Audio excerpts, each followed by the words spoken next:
सतनाम साहिबंद की सभी भक्तात्माओं को, सभी साधु संत समाज को। इस वाणी में सदगुरु कबीर साहब ने बताया माइक प्रपंच की अटपट कहानी। और जानते हैं सदगुरु के वचनों से, ठीक है, इस संसार में भांत भांत के लोग हैं जिन लोगों ने केवल अपनी तरफ से सब कुछ बताया, लेकिन यहाँ पर आपको ये देखना है कि वास्तव में सदगुरु कबीर साहब ने क्या बताया, क्योंकि तभी आप लोगों को वास्तविकता का ज्ञान होगा। साहब कहते हैं, संतो बोले ते जग मारे, अन बोले ते कैसे बनी है शब्द ही कोई ना विचारे। पहले जन्म पुत्र का भयउ बाप जन्मिया पाछे, बाप पूत की एक नारी ई अचरज कोई काछे। दोंदुर राजा टीका बैठे बिसहर करे खवासी, स्वान बापुरा धरिन ढाकलो बिल्ली घर में दासी।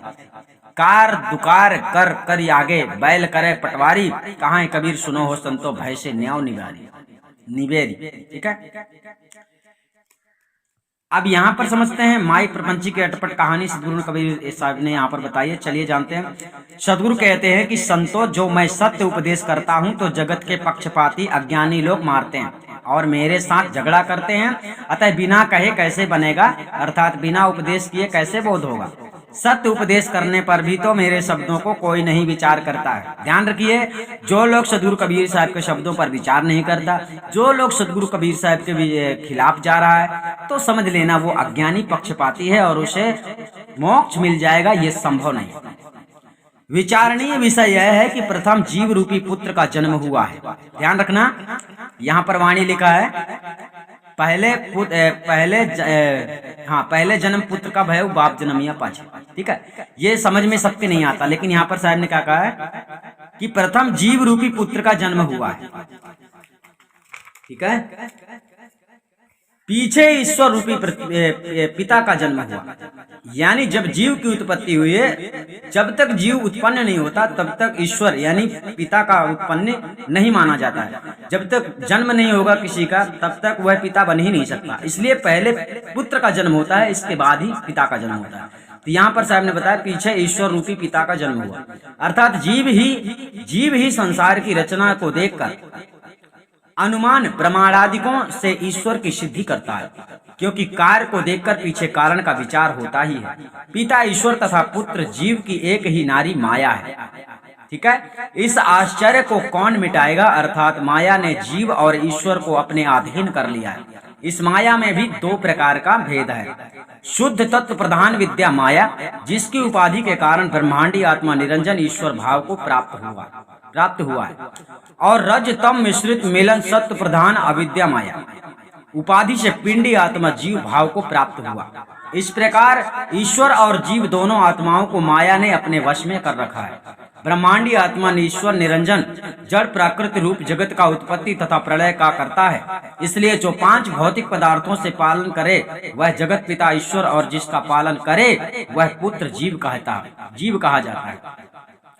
एवं जगत का नियामक पिता ईश्वर और नियम्य जगत जीव पुत्र कहा जाता है। इस प्रकार ब्रह्मांड पिंड तथा विद्या अविद्या माया की उपाधि भेद से ईश्वर जीव दोनों में पिता पुत्र भाव संबंध है।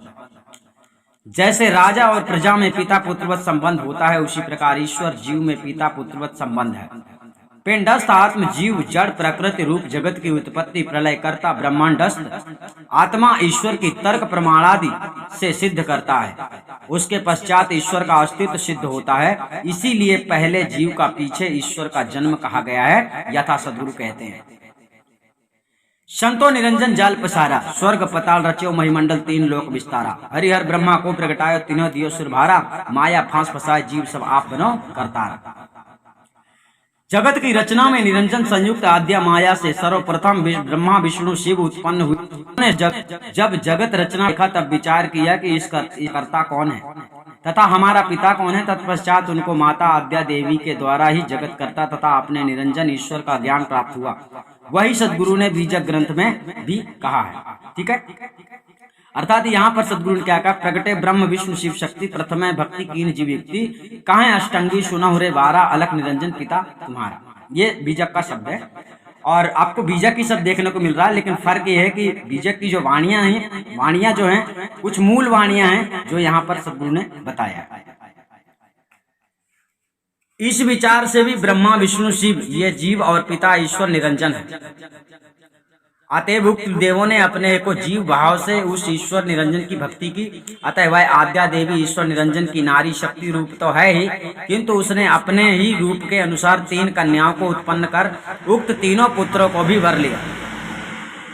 इस प्रकार जीव और ईश्वर की सामान्य स्थिति दिखाकर अब विशेष रूप से जीव की स्थिति दिखाते हैं। अज्ञानी मनुष्य जीव अहंकार वश धुंधुर मेढक तथा चूहे के समान है। वह अपनी अहंता अज्ञानता से अपने आप राजा बनकर बैठे हैं। भाव यह है कि जीव अज्ञान वश विनश्वर माइक पदार्थों का अपने को स्वामी माने हुए बैठे हैं और विषधर विषय वासना रूपी विष को धारण करने वाला मन रूपी सर्प उसकी खवासी सेवा करता है।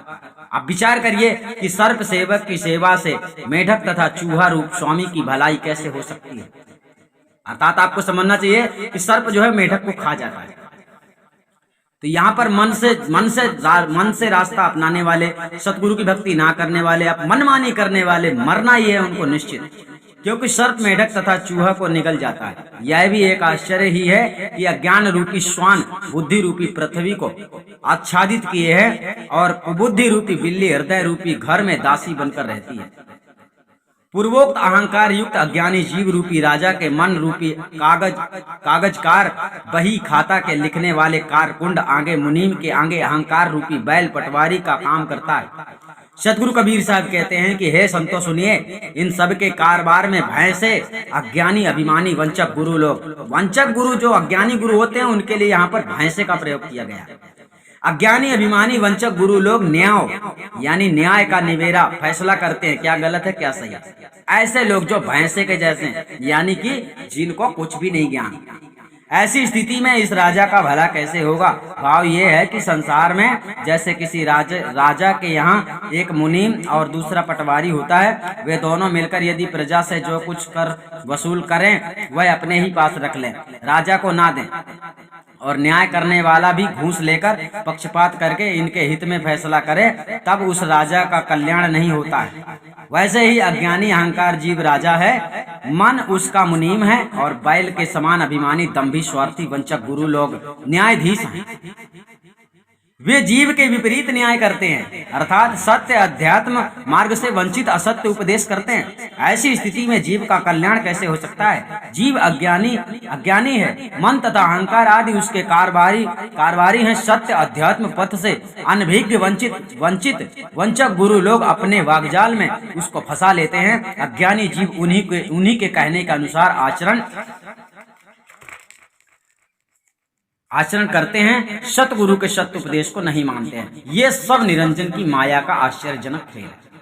आज भी अगर जिसको मोक्ष की कामना है, जो सतगुरु की भक्ति कर रहा है, जिसे मोक्ष चाहिए, इसी जन्म में मोक्ष चाहिए, तो आज भी जाग जाए, सतगुरु के वचनों का पालन करने का पूरा प्रयास करे।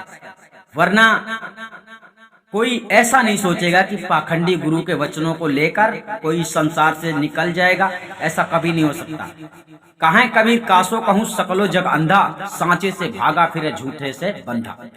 जिसने झूठे से नाता जोड़ लिया है, जो झूठ के बंधन में फंस गया है, वह सत्य से दूर भागता है। अब यही सीधा प्रमाण है कि आदि अनादि मुक्ति पंथ में जो नहीं जुड़ना चाहता है, जिसने आधार कार्ड भेजने के बाद भी नहीं जुड़ा है, और जो नहीं जुड़ना चाहता है, इसका मतलब है कि वो सत्य से भाग रहे हैं। क्योंकि यहाँ पर जो भी बताया जा रहा है, कोई भी कड़ा नियम संविधान लागू है, इसका कारण है कि आप लोगों को सतगुरु के बताए मार्ग पे चलाने का हम प्रयास कर रहे हैं। और आप चलोगे तो आपकी भलाई है, नहीं चलोगे तो आपकी ही बुराई है, आपका ही विनाश होने वाला है। और ये जीवन जैसे तैसे कट जाएगा, चाहे रो के जियो, चाहे खुशी से जियो, चाहे जैसे भी जियो। थोड़ा बड़ा आनंद जीवन में मिलेगा और इसके बाद ये जीवन नष्ट हो जाएगा। फिर 84 भोगने लगोगे, तब फिर याद करोगे, हे परमात्मा मुझे उबार लो, तो तुम्हें उबारने वाला कोई आएगा नहीं। इसलिए मनुष्य का देह पाकर अपने आप को अज्ञानी समझकर सतगुरु की शरण में चल जाओ, और आदि अनादि मुक्ति पद में जुड़ जाओगे तो सतगुरु की शरण आपको मिल गई है, ये पक्की बात है। क्योंकि आदि अनादि मुक्ति पंथ में झूठ बोलना वर्जित है, और यहाँ पर झूठ नहीं बोला जाता है। और जिसे भक्ति खेल लगता है, है तो उसे रोका किसने है? वो जैसा भी भक्ति कर सकता है। पर हमारा बतलाना उद्देश्य है, हमारा कार्य है कि आप लोगों को सत्य से अवगत कराना चाहिए। धीरे धीरे से आपको सदगुरु कबीर साहब का सारा ज्ञान समझ में आ जाएगा इस कबीर गुरु ज्ञान चैनल में। अगर आप रहोगे तो सतनाम साहिब बंदी हम आपको फिर मिलेंगे।